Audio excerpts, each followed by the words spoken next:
Espace TV, le 22h.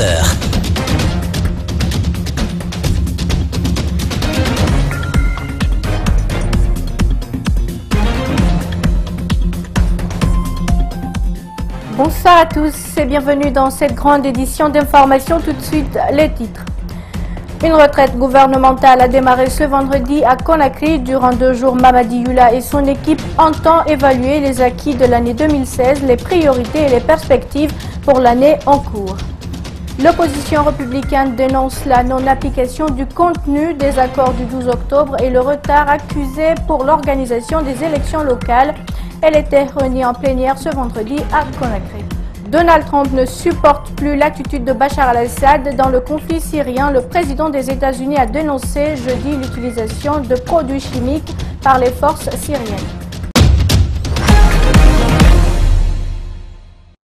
Je vous le disais à l'instant, nouvelle retraite gouvernementale depuis ce vendredi à Conakry. Les membres du gouvernement autour de Mamadi Yula veulent évaluer les acquis de l'année 2016. Les priorités et les perspectives de l'équipe gouvernementale seront également présentées au cours de ces échanges de 2 jours. Idriss Sabari et Mohamed Al-Husseini et Camara pour le reportage. En mai 2016, à cette même période, l'équipe de Mamadi Yula s'était réunie pour fixer le cadre et la programmation des activités du gouvernement pour l'année 2016. Cette nouvelle retraite gouvernementale, initiée par le chef du gouvernement, va se pencher sur le bilan de l'action de l'exécutif pour l'année écoulée et projeter les perspectives et la programmation des activités à mettre en place pour l'année 2017, avec un objectif clair. Le gouvernement a réaffirmé sa détermination à promouvoir une gestion axée sur les résultats en renforçant la chaîne de planification et de programmation ainsi que les mécanismes de suivi et d'évaluation. Dans ce contexte de renouveau gouvernemental, nous nous sommes engagés à inscrire l'ensemble des actions du gouvernement dans un cadre stratégique unique de planification.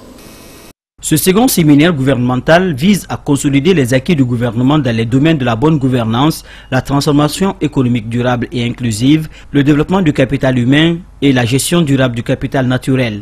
Cette rencontre va surtout permettre au gouvernement d'inscrire son action dans le cadre du Plan national de développement économique PNDS. Par ce plan, nous entendons marquer la rupture avec certaines pratiques du passé et poser ainsi les bases de la transformation structurelle de l'économie nationale pour mener le pays à l'émergence. Il constitue une réponse aux défis des courts, moyens et long termes et intègre la politique économique générale et les politiques sectorielles ainsi que les réformes nécessaires à l'atteinte des objectifs de progrès économique et social. Mamadi Yula affirme que la programmation des activités de développement économique et social du gouvernement a démarré depuis le début de l'année. Le chef du gouvernement dit espérer que ce séminaire renforce la synergie et la cohérence des actions du gouvernement en vue de l'amélioration des conditions de vie des populations guinéennes. Faut-il craindre une nouvelle crispation du climat politique? C'est la question qu'il faille se poser après la plénière tenue ce vendredi par l'opposition républicaine qui menace de se retirer de l'accord politique du 12 octobre si les élections locales ne sont pas organisées avant le 30 juin. Les opposants réunis autour de Cellou Dalein Diallo annoncent de nouvelles mesures, surtout après la rencontre prévue entre le chef de file et le président de la République ce soir même. Reportage d'Ibril Ba Aliouba. Jeudi, ils étaient réunis à huis clos et ce vendredi, ils ont décidé de rendre officiels les résultats de cette rencontre. Le fichier électoral, qui doit obéir à plusieurs étapes pour sa fiabilité, reste presque comme tous les autres accords sans suite, regrette le porte-parole de l'opposition. C'est un point de l'accord qui prévoit que l'audit du fichier doit être exécuté et le rapport rendu disponible au plus tard le 31 mai 2017. Il se trouve qu'à moins de 2 mois de cette échéance, on n'a même pas encore lancé l'appel d'offres pour recruter l'auditeur en question. La signature des accords en octobre dernier fait renaître une grande certitude dans l'ensemble de la classe politique. Mais l'opposition constate, chemin faisant, que le temps ne lui est pas favorable et sollicite l'organisation des élections locales.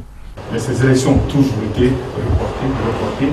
Aujourd'hui, on est dans une situation où on est dans une exception institutionnelle, c'est-à-dire des délégations spéciales qui vivent au-delà de la période prévue par la loi, ainsi que les chefs de quartier, les chefs de district qui sont nommés systématiquement par le pouvoir.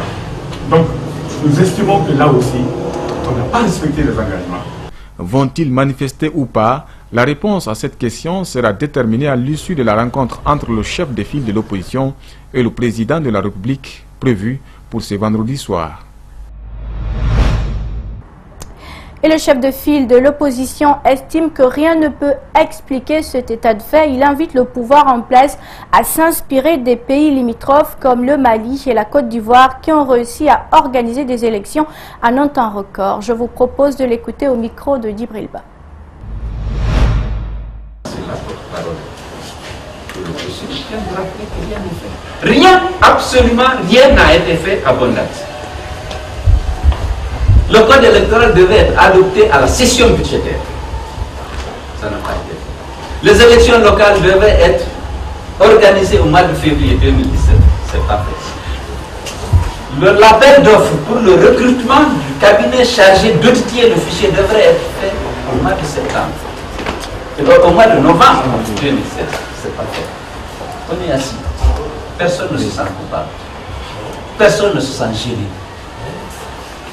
Et lorsqu'on dit que par ces comportements, le gouvernement met fin à la trêve, ils veulent aller dans la rue, l'opposition fait ceci, cela. Mais comment on fait? Le recours, c'est quoi? C'est la société civile et la presse, la communauté internationale, la justice, et à défaut, la rue. Voilà la situation dans laquelle on est. Le président de l'institution nationale indépendante des droits de l'homme souhaite que lumière soit faite sur les tueries et pillages de février dernier lors de la grève des enseignants. Une commission d'enquête doit être mise en place à cet effet, mais selon Mamadi Kaba, le président de l'Assemblée nationale n'encourage pas l'initiative, une situation que déplore l'institution de défense des droits de l'homme en Guinée. Notre reporter Mamadou Boy-Diallo a rencontré le président de l'INIDH. Suivez son reportage. Des militaires des Bérets Rouges étaient présents sur le terrain pour la gestion des manifestations et les 8 personnes qui ont été tuées, 7 l'ont été par balle. Et donc maintenant, il est important de savoir pourquoi et comment cela a pu se produire. À ces différentes questions, le président de l'INIDH souhaite des réponses à la hauteur des violences qui ont conduit à la mort de 8 personnes par balle et des dégâts matériels importants lors des émeutes de février dernier, alors que le pays était paralysé par la grève des enseignants. Une commission d'enquête indépendante pour faire la lumière sur ces malheureux événements doit être mise en place. Mais si les autres acteurs devant composer cette commission hâtent les pas, tel n'est pas le cas au niveau de l'Assemblée nationale, où la démarche n'est pas vue d'un bon œil. C'est vraiment gênant que ce soit l'Assemblée que tout le monde attend et qui, jusqu'à présent, n'arrive pas. Mais nous allons un peu attendre pour voir si ce sont des lourdeurs administratives ou alors si c'est une volonté de ne pas participer à la manifestation de la vérité dans ce dossier. Des commissions d'enquête ont été toujours ouvertes en Guinée, mais n'ont jamais prospéré pour une manifestation de la vérité. L'Institution nationale indépendante des droits de l'homme semble être déterminée pour que l'impunité cesse en Guinée et que les présumés coupables de violation des droits de l'homme répondent de leurs actes. L'INIDH a récemment saisi la Cour constitutionnelle pour lui demander d'invalider le nouveau code électoral après son adoption par l'Assemblée nationale. Où en est-on avec cette saisine de la Cour constitutionnelle? Mamadi Kaba nous apporte des précisions au micro de Mamadou Boy-Diallo. Nous attendons toujours la réaction de la Cour. La Cour, elle est totalement souveraine et je crois savoir qu'elle est en train de travailler sur le dossier. Elle va rendre un arrêt et elle nous saisira officiellement de sa décision.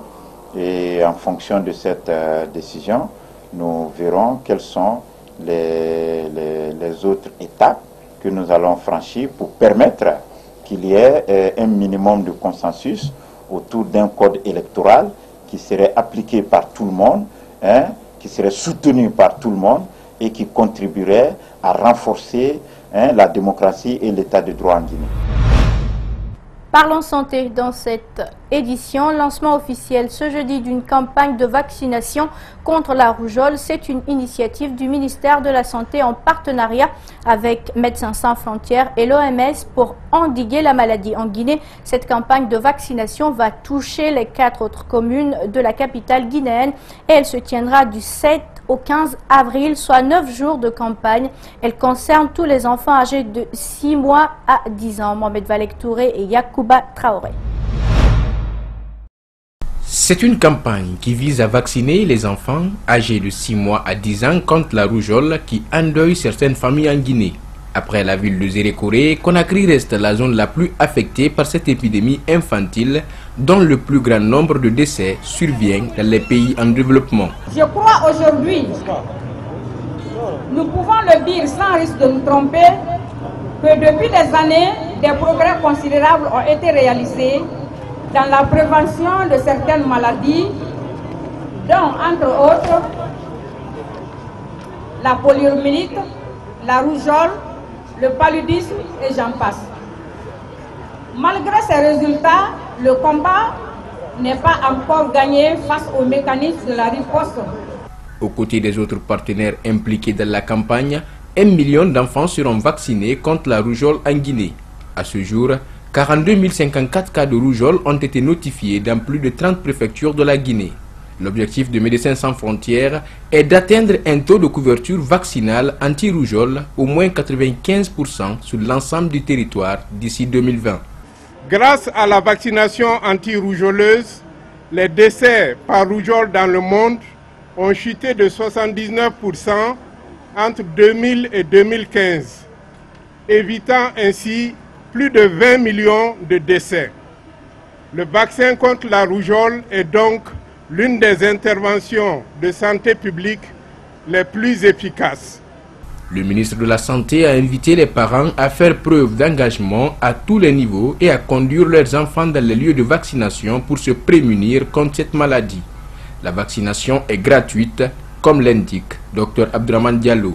La présente campagne, prévue du 7 au 15 avril 2017 dans les centres de santé et autres points de vaccination aménagés dans les quartiers et secteurs, est totalement gratuite.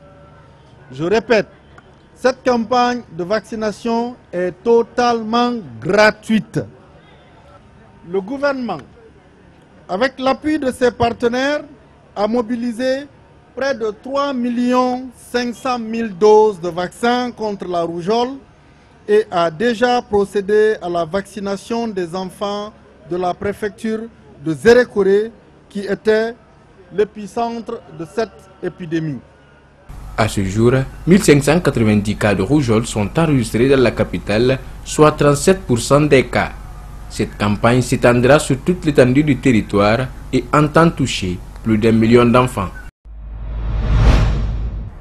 Comment promouvoir l'éducation et la santé maternelle? C'est la préoccupation de l'artiste guinéen André Flamy. Ce vendredi, il était devant la presse pour annoncer la tenue prochaine d'un festival pour tirer sur la sonnette d'alarme afin de susciter une réaction des autorités. André Flamy entend aussi s'engager dans le combat contre le réchauffement climatique. Il est au micro d'Alcé Libari et de Yacouba Traoré.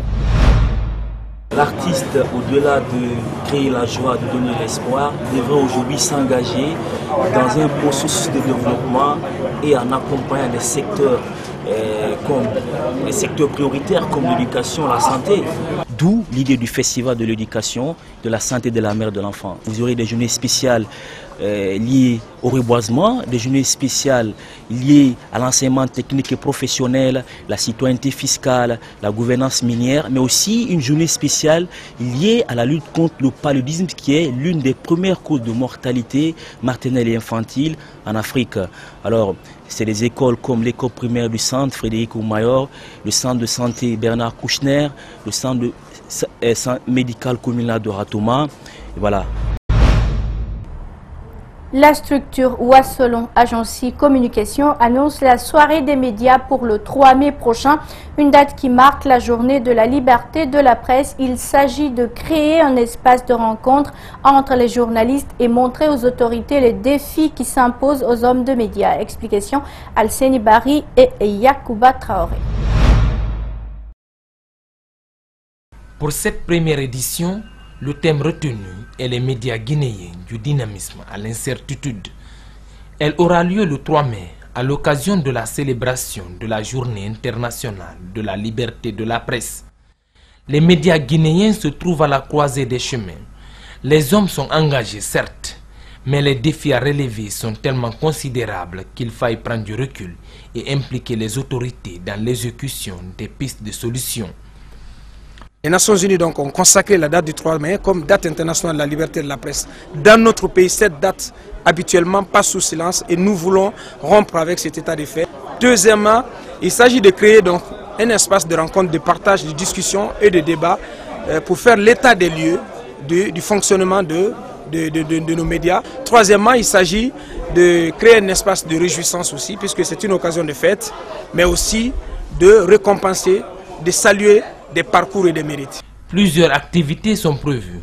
Il s'agit notamment d'aller à la rencontre des étudiants en journalisme dans les universités, projeter des documentaires, évoquer aussi des icônes que le pays est connu, tout comme le mal-vivre de certains hommes de médias. Il y aura une projection des documentaires sur les risques du métier, sur la situation des maladies qui frappent certains confrères. Il y aura aussi un volet dans le documentaire sur l'état des lieux du fonctionnement des médias, de la pratique, de l'exercice du métier dans notre pays. Et il y aura des séquences humour et des prestations artistiques. Wasselon Agency Communication promet de pérenniser l'événement. A noter que cette grande soirée des médias guinéens est placée sous le haut patronage du président de la République. Parlons culture. À présent, le concert du groupe Degji Forestry aura lieu à la date convenue. C'est en tout cas ce qu'a mentionné le ministre de la Culture, du Sport et du Patrimoine historique lors d'une conférence de presse tenue ce jeudi par les deux frères du groupe Degji Forestry au jardin du 2 octobre. Une mise au point sur la polémique qui tendait vers l'annulation de son concert. Le groupe a abordé les aspects sécuritaires, mais aussi la nouvelle touche que va apporter cet album à la culture guinéenne. Abdourahmane Ba, Amara, Alex Silla. Le concert aura bel et bien lieu à la date indiquée et selon les conditions indiquées. C'est par cette allocution levant le doute sur toute annulation du concert du groupe qu'a débuté cette conférence de presse. Après que le ministre ait levé l'équivoque, Degji Forestry est revenu sur le sujet principal, la sortie de l'album Dynasty. Dynasty, pour nous, c'est un album à plusieurs facettes, mais aussi c'est un combat. C'est le combat qui a mené le hip-hop depuis sa genèse en Guinée, en tout cas. Pour nous, c'est un hommage à toutes ces personnes, de la première génération à la dernière, ou je dirais aux plus jeunes. L'événement se tiendra sur l'esplanade du Palais du Peuple. Les dispositifs sécuritaires s'avèrent obligatoires pour la bonne tenue du concert, indique le régisseur de l'événement. J'ai juste quand même envie de vous dire, pour vous rassurer qu'on a fait une réunion. Il y avait Cave Canem, qu'on connaît maintenant, qui est sur toutes les grandes cérémonies ou tous les grands événements ici. Il y avait la Croix-Rouge, il y avait les sapeurs-pompiers, il y avait beaucoup de personnes. On a tenu en sorte qu'il y ait toutes les composantes d'une sécurité normale d'un grand événement. Connaissant l'ancienne et la nouvelle génération, le groupe Degji Forestry a su se forger une influence dans le milieu de la musique urbaine, avec des morceaux comme Yakri Kingdom, Guinea Love ou encore Kodiwa qui s'offrent des places parmi les tubes sur les chaînes de télévision internationales.